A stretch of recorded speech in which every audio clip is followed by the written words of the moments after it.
और यहाँ पर सूत जी महाराज कहते हैं कि सुनो ऋषियों, इस चतुर्युगी को बीतने के बाद वेद व्यास जी महाराज का जो है वो जन्म हुआ है।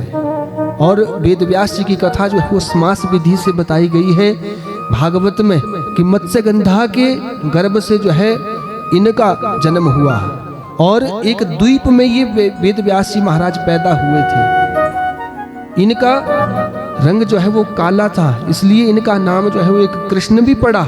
और इन्होंने अपने जीवन काल में जो है वो अनेक पुराणों को लिखा, इसलिए इनका नाम जो है वेद व्यास भी पड़ा।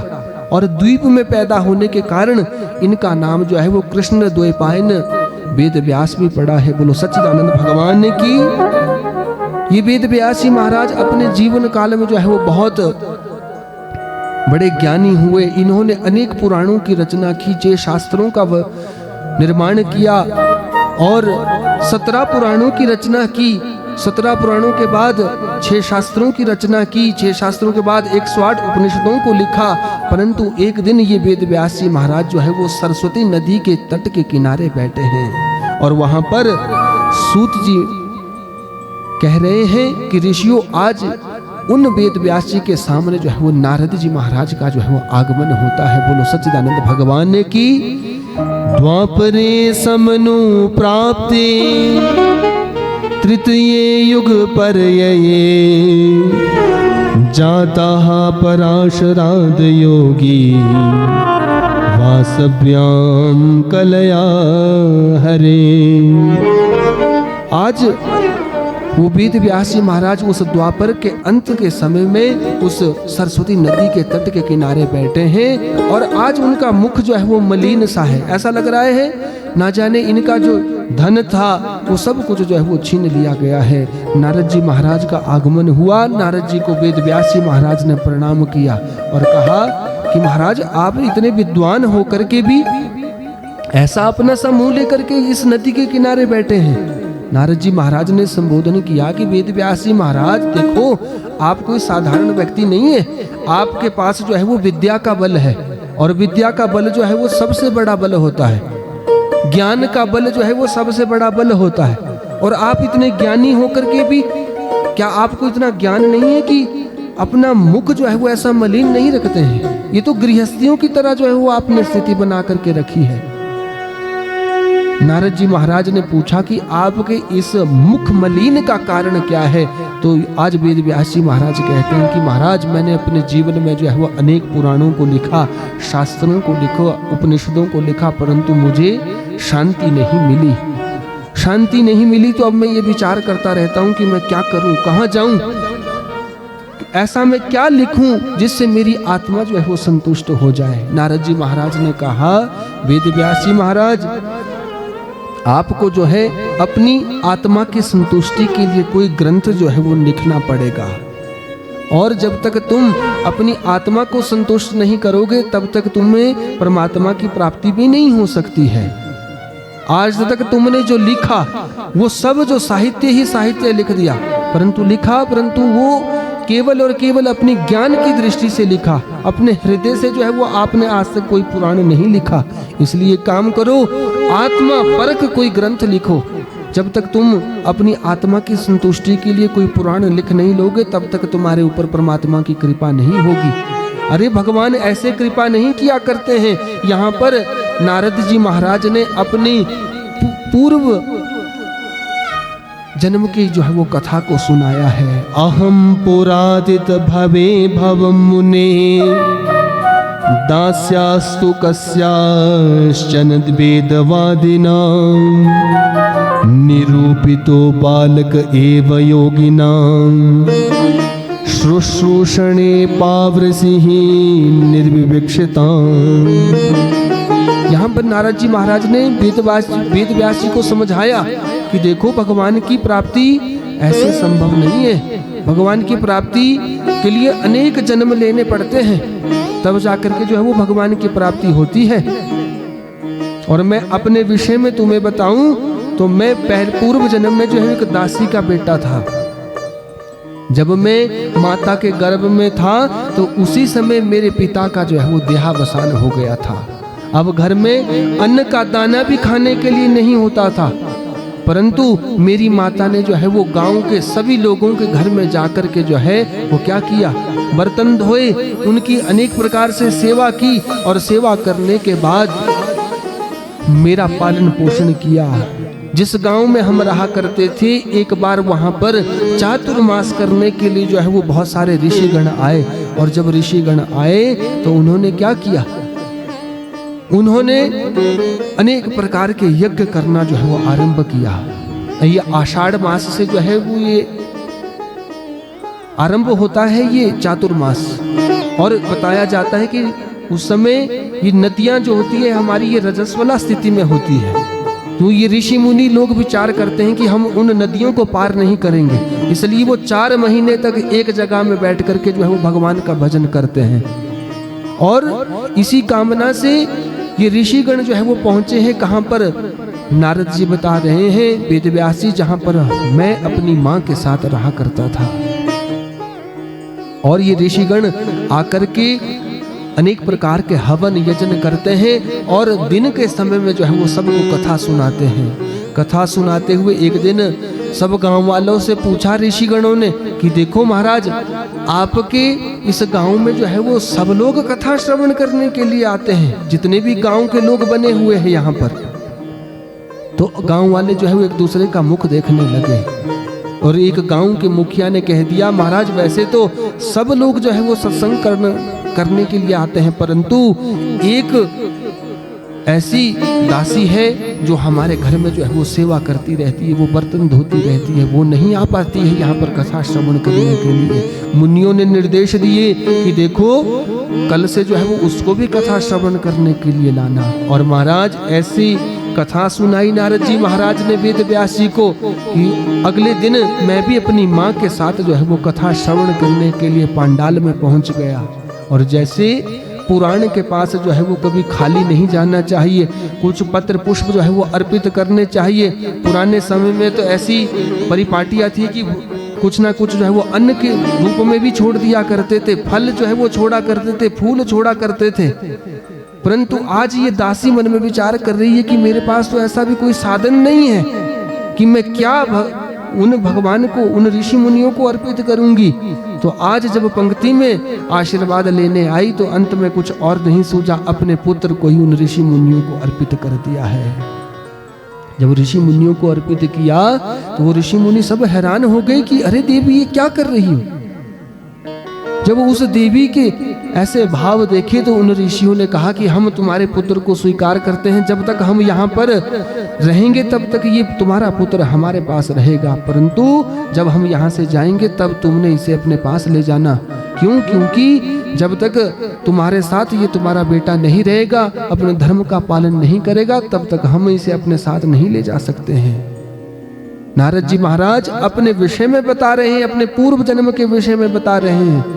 वेद व्यास जी महाराज, मैं कालांतर में जो है वो उन ऋषियों की सेवा करने लग गया। जैसे जैसे वो ऋषिगण मुझे कहते थे कि आप भोजन के लिए जो है वो कुछ फल तोड़ के लाओ और कुछ समिधा जंगल से काट करके लाओ, तो मैं उनकी सेवा के लिए जो है वो निरंतर तत्पर बना रहता था और भगवान की कथा को भी श्रवण करता रहता था। अब जिस दिन उनका अंतिम दिवस उस गांव में रहने का हुआ तो आज इन्होंने यज्ञ की पूर्णाहुति की और भगवान का भजन करते हुए जो है वो जाने लगे। परंतु आज ऐसा भाव उस दासी के पुत्र का हुआ कि वो भी ऋषि मुनियों के साथ जाने लगा, परंतु उन ऋषि मुनियों ने कह दिया कि तुम कहीं नहीं जाओगे जब तक तुम्हारे अपने फर्ज पूरे नहीं होते। तुम्हारे पास तुम्हारी माता है, जब तक उनका शरीर पूरा नहीं हो जाता तब तक तुम इस गृहस्थ आश्रम को छोड़ के नहीं जा सकते हो।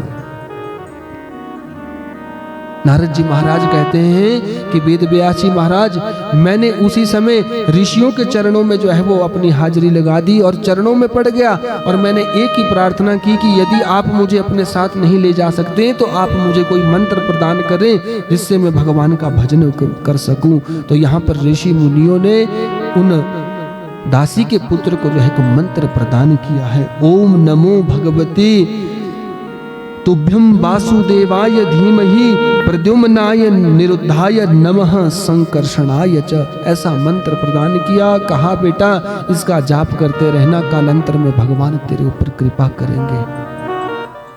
वो दासी का पुत्र अपनी माँ के पास घर आ गया वापस, और अब जैसे ही समय मिलता है तो उस मंत्र का जाप किया करता है। उस दासी ने सोचा कि अरे मेरा बेटा जो है वो कहीं इस मंत्र को जाप करते करते जो है वो बाबा न बन जाए। बोलो गोविंद भगवान ने की। और माताओं को इस बात का सबसे ज्यादा डर होता है, और बच्चा कुछ भी बन जाए परंतु बाबा नहीं बनना चाहिए। बोलो गोविंद भगवान ने की। तो आज क्या किया उस दासी ने, अपने पास जो है वो अपने बच्चे को ले लिया कि अब तो मैं सुनाऊंगी भी इसको अपने पास। ऐसा ना हो कहीं रात रात में उठ करके कहीं भगवान का भजन करने लग जाएगा, क्योंकि अपने बच्चे की स्थिति को देख लिया था। एक दिन वो दासी का पुत्र मन में विचार कर रहा है कि मेरी माँ जो है वो मुझे भगवान का भजन भी नहीं करने देती है, ना जाने इनका शरीर जो है वो कब पूरा होगा। ऐसा मन में जो है वो भाव लिया है। और एक दिन क्या हुआ, आज गोदोहन काल में, जैसे गोधूली का समय होता है ना शाम के समय में, तो उस समय क्या होता है, उस समय प्रकाश भी आधा आधा बना होता है और अंधेरा भी जो है वो थोड़ा थोड़ा हुआ रहता है। तो आज क्या हुआ, एकदाह निर्गताम गेहा दुहंति निष्काम पति। गौ दुहने के लिए जो है वो दासी गौशाला में गई, परंतु क्या हुआ, रस्सी समझ करके एक सांप के ऊपर जो है वो कदम रख दिया, और उस सांप ने जो है वो उस दासी को डस लिया, और उस दासी का जो है प्राणांत हो गया। और उस छोटे से शिशु ने गांव वालों के साथ मिलकर उस दासी का जो है वो औपचारिक संस्कार किया।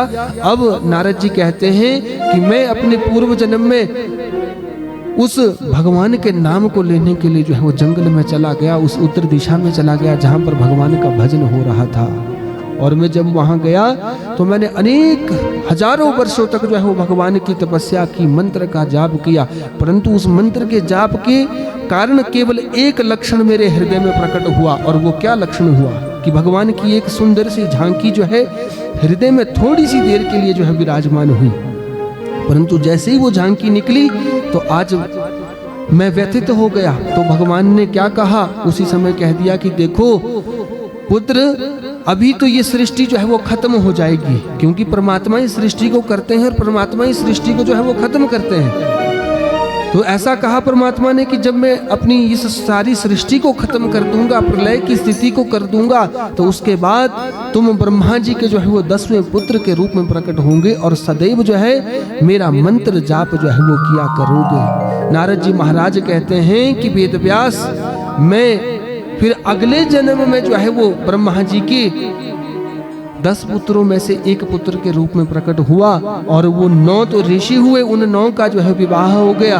और मैं सदैव जो है भगवान के आशीर्वाद से, भगवान ने मुझे आशीर्वाद में एक वीणा प्रदान की, और उस वीणा को लेकर के जो है वो सदैव भगवान का जाप किया करता हूँ, और सदैव जो है वो मस्त रहा करता हूँ। और क्या कहता हूँ, हो श्रीमन नारायण नारायण नारायण, श्रीमन नारायण नारायण नारायण, श्रीमन नारायण नारायण नारायण, श्रीमन नारायण नारायण नारायण, भजमन नारायण नारायण नारायण, भजमन नारायण नारायण नारायण, भजमन नारायण नारायण नारायण, भजमन नारायण नारायण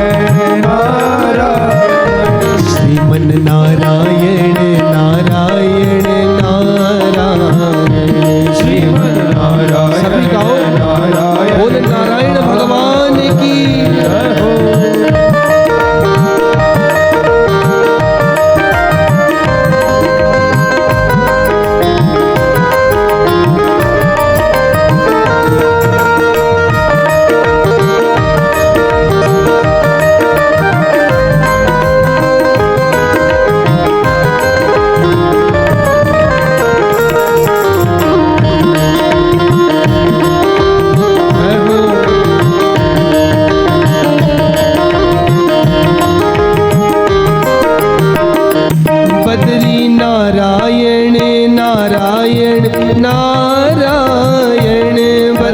नारायण नारायण नारायण नारायण बद्री नारायण नारायण नारायण हरि नारायण नारायण नारायण लक्ष्मी नारायण नारायण नारायण लक्ष्मी नारायण नारायण नारायण भजमन नारायण नारायण नारायण सभी गाँव पीछे वाले भी नारायण नारायण जय हो।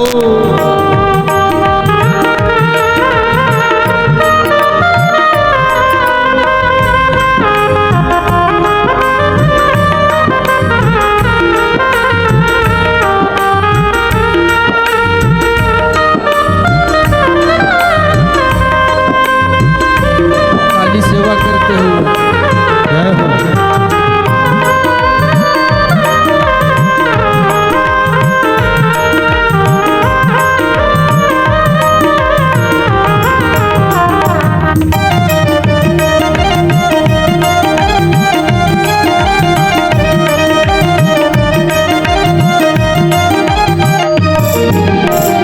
ओ माता नारायण नारायण नारायण माता नारायण नारायण नारायण ओ माता नारायण नारायण नारायण माता नारायण नारायण नारायण पिता नारायण नारायण नारायण ओ पिता नारायण नारायण सभी गाँव ओ भजमन नारायण नारायण नारायण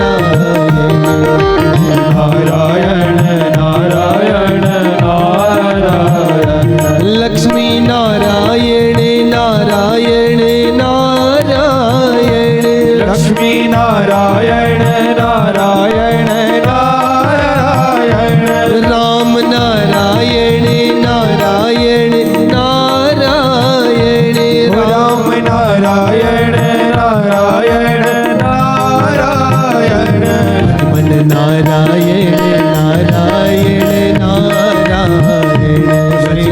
नारायण नारायण नारायण श्रीमन नारायण नारायण नारायण नारायण एक बार हाथ उठा कर नारायण श्रीमन नारायण नारायण नारायण श्रीमन नारायण नारायण नारायण भजमन नारायण नारायण नारायण नारायण नारायण नारायण भजमन नारायण नारायण नारायण भजन नारायण नारायण नारायण गुरु लक्ष्मी नारायण भगवान की नारद जी महाराज कहते हैं, सुनो वेद व्यास जी महाराज, जब से मैंने अगले जन्म में जन्म लिया तब से मुझे नारायण भगवान ने ये वीणा प्रदान की और मैं इस वीणा में केवल एक ही धुन सदैव लगाता रहता हूँ और एक ही नाम उच्चारण करता रहता हूँ। इसलिए मैं तुम्हें बताऊं कि भगवान की प्राप्ति जो है वो कोई सुलभ नहीं है। इसलिए एक काम करो, कोई आत्मा को संतुष्ट करने वाला जो है वो कोई ग्रंथ लिखो जिससे तुम्हारी आत्मा में को जो है वो संतोष हो जाए। और यहाँ पर नारद जी महाराज ने चतुश्लोकी भागवत जो है वो प्रदान किया है। अहमेवा समे वागरे नान्यद यद सद सद परम पश्चाद हम यदे तच्च यो वशिष्येत सोस्मे हम ऋते अर्थम यत् प्रतीयेत न प्रतीयेत चात्मनि तद विद्यादात्मनो मायाम यथा भासो यथा तम यथा महन्ति भूतानि भूतेषु चावचेष्वनु प्रविष्टान्य प्रविष्टानि तथा तेषु न तेष्वहम् एतावदेवं जिज्ञास्यं तत्व जिज्ञासुतात्मना अन्व्यतिरेकाभ्याम यत् स्यात् सर्वत्र सर्वदा। ये 4 श्लोक का जो है वो भागवत कहा गया है हमारे धर्मशास्त्रों में।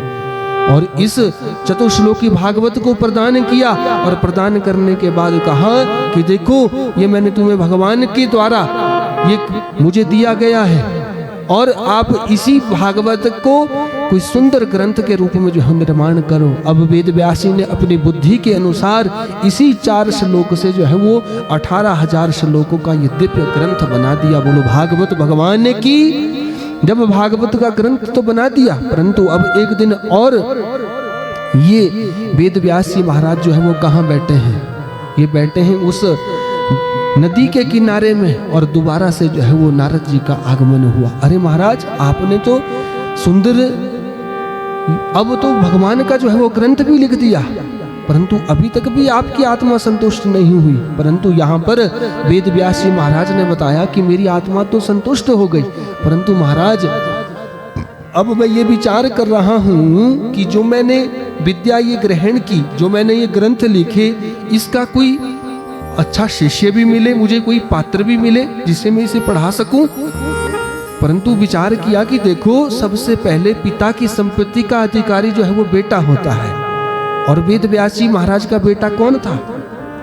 वो था शुकदेव। शुकदेव जी महाराज तो पैदा होते ही जंगल चले गए थे।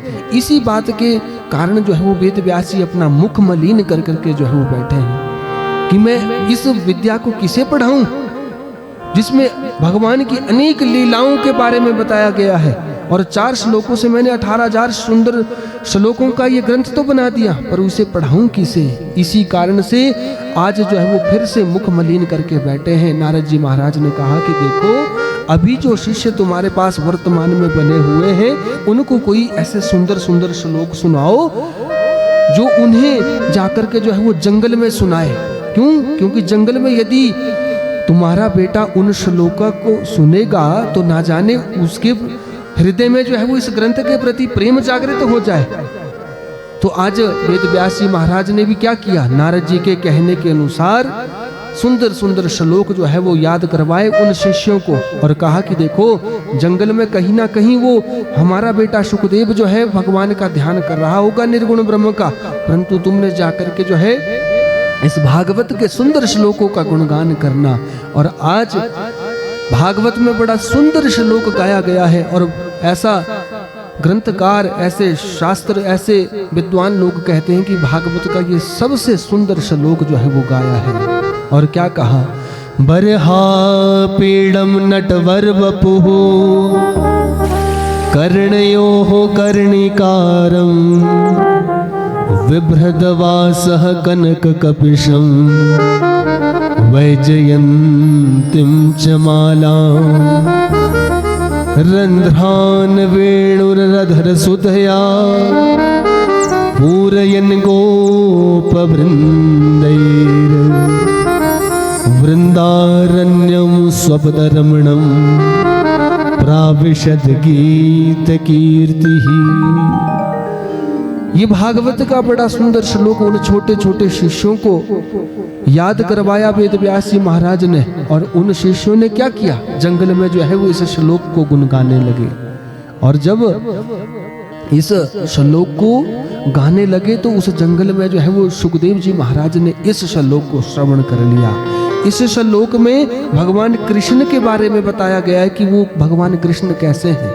बरहा पीड़म नटवर वपुः, कहते नटों को तो हम आप लोगों ने सब ने देखा होगा, पुराने समय में नट हुआ करते थे, परंतु नटों के भी जो वपु कहे गए हैं, राजा कहे गए हैं, वो टेढ़ी टांग के ऊपर जो है वो नृत्य करते रहते हैं, ऐसे वो नटवरों के भी वपु है, राजा है, वो नटवर वपु है। और बरहा पीड़म नटवर वपु, बरहा पीड़म कहते वो भगवान सच्चिदानंद, वो कृष्ण भगवान जो अपने मस्तक में क्या करते हैं? मुकुट धारण करते हैं, और उस मुकुट में मोर पंख को धारण करते हैं, और पीले वस्त्र धारण करते हैं, और अपने कमर में जो है वो पीला पटका बांध करके रखते हैं, और हाथों में जो है वो मुरली लेकर के उस मुरली का जो है वो वादन किया करते हैं। और शाम के समय में जब वो गोचारण करके आते हैं तो वो उनकी स्थिति क्या होती है? उन कृष्ण की क्या स्थिति होती है कि वो कृष्ण जब घर को आते हैं तो गाय चरा के जब आते हैं तो गायों के दौड़ने से जो धूल उड़ती है वो धूल भगवान कृष्ण के जो है वो भौं के ऊपर बैठ जाती है। ऐसे स्वरूप का वर्णन इस श्लोक में किया गया है। ऐसे भगवान कृष्ण को हम प्रणाम करते हैं। बोलो सच्चिदानंद भगवान की। सुखदेव जी महाराज ने अपनी उस आश्रम में बैठ कर के इस श्लोक को सुना, सोचा कि ये किस देवता का गुणगान कर रहे हैं। फिर सोचा कि देखो कोई भी भगवान जो है वो देखने में सुंदर हो सकता है, परंतु ऐसा नहीं है कि उसका स्वभाव भी कोई अच्छा हो। ऐसा देखने में भी आया है कि यदि कोई सुंदर हो गृहस्थ में भी, तो ऐसा नहीं हो सकता कि उसका स्वभाव भी सुंदर हो, ना जाने उसको अपने स्वरूप का ही अभिमान हो। तो सुखदेव जी महाराज ने भी सोचा कि मैंने श्लोक तो सुना, परंतु इस श्लोक में ये बताया गया कि जिस भगवान की स्तुति गई उनके स्वरूप के विषय में, उनकी सुंदरता के विषय में बताया गया, परंतु उनका स्वभाव न जाने कैसा होगा, इसलिए मैं क्यों विश्वास उनके ऊपर करूं। ये मन में विचार ही कर रहे थे, बाहर नहीं निकले थे, परंतु क्या हुआ, उतने में दूसरा श्लोक जो है वो छोटे छोटे शिष्यों ने जो है वो गुणगान करना शुरू कर दिया। इस श्लोक में भगवान के स्वभाव के विषय में बताया गया है कि भगवान कृष्ण का जो है वो स्वभाव भी कितना सुंदर है। भला इनसे हमारी प्रेम क्यों ना हो, क्यों ना इनसे हमारी प्रीति हो, इनके स्वभाव के विषय में बताया गया है। अहो बकीयम स्तन कालकूटम जिघांसया पाय यदप्य साधवी लेभे गतिम धातृयुजताम ततुन्यम कंबा दयालुम शरणम व्रजेम। इस श्लोक में भगवान के स्वभाव के विषय में बताया है कि उन भगवान कृष्ण का स्वभाव कैसा है। अहो बकीयम, वो बकासुर की बहन, वो पूतना नाम की राक्षसी कालकूट नाम का विष लगा करके आई थी स्तनों में, और किस कामना से आई थी कि उस छोटे से कृष्ण को जो है वो पिलाएगी, वो कालकूट नाम का विष पिलाएगी और फिर उसका प्राणांत हो जाएगा। परंतु भगवान कृष्ण ने क्या किया, उसकी मन की स्थिति जानी कि देखो ये काम तो मेरी माँ की तरह ही कर रही है, परंतु आज क्या किया उस पूतना का, अपनी माँ से पहले जो है वो माँ की तरह गति प्रदान की भगवान कृष्ण ने। भगवान कृष्ण ऐसे हैं, ऐसा उनका स्वभाव है। पहले तो उस विष को पिया, फिर जो है वो दुग्ध का पान किया, फिर रुद्र का पान किया, और अंत में जो है उसके प्राणों को ही हर लिया है। और ऐसी कथा आती है कि भगवान ने माँ की तरह गति जो है वो उस पूतना को प्रदान की है। ऐसे उन सच्चिदानंद भगवान के स्वभाव के विषय में जैसे ही सुखदेव जी महाराज ने श्रवण किया, तुरंत अपने आश्रम से बाहर आ गए, और आश्रम से जब बाहर आए तो आज पूछ लिया उन छोटे छोटे शिष्यों से कि आप ये बताओ कि आप ये किस देवता की कथा जो है वो हमें सुना रहे हैं, और ये सुंदर सुंदर श्लोक किसने आपको पढ़ाए।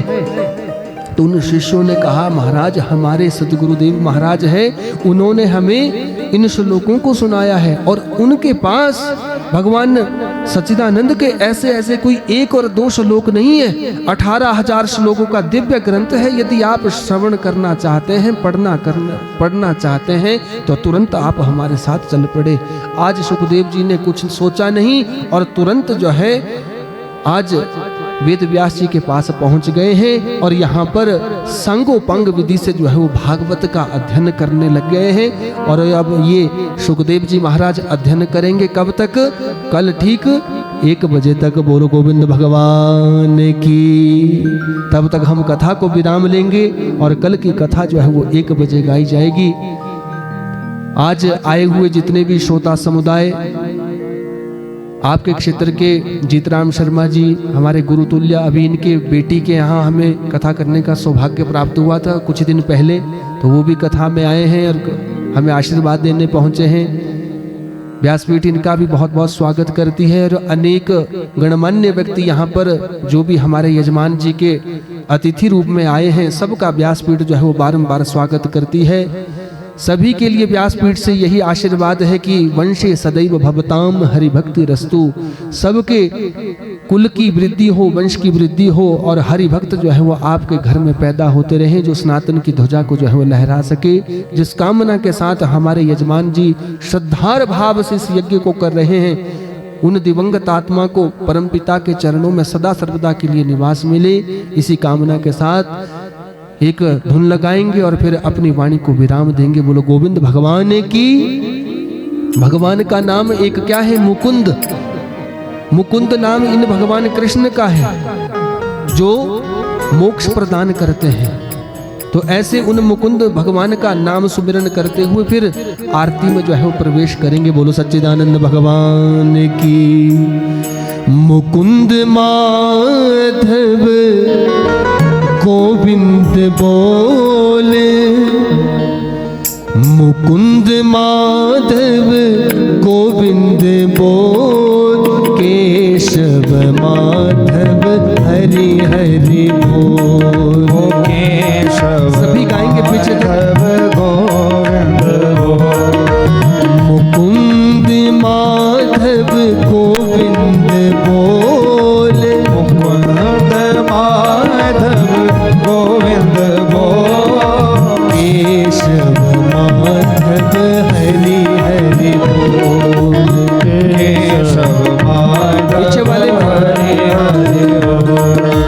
राधे राधे बोल प्यारे, राधे राधे बोल, राधे राधे बोल प्यारे, राधे राधे बोल। राधे राधे बोल प्यारे, राधे राधे बोल, राधे राधे बोल प्यारे, राधे राधे बोल। मुकुंद माधव गोविंद बोल, मुकुंद माधव गोविंद बोल, केशव माधव हरि हरि बोल, केशव माधव हरि हरि बोल।